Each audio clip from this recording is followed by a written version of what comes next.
大家好，今日要教大家嘅闽语语言係：有油莫点送战火，免得無油打暗磨。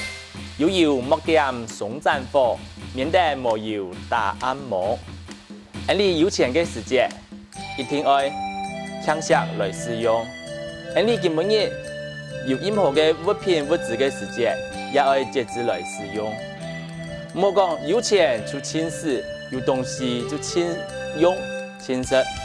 冇嘅話，等到那日咧，人家就係經濟上有困難嘅時節，可能就冇辦法來維持生活。講啲下經濟唔好，假使講先前係冇看到有錢嘅人，生活就會較辛苦。一下，你再嚟飲一多，有油莫點送戰火，有油莫點送戰火，免得無油打暗磨。免得無油打暗磨。今日就老大家小幾多野味，希望大家按住些，上來了。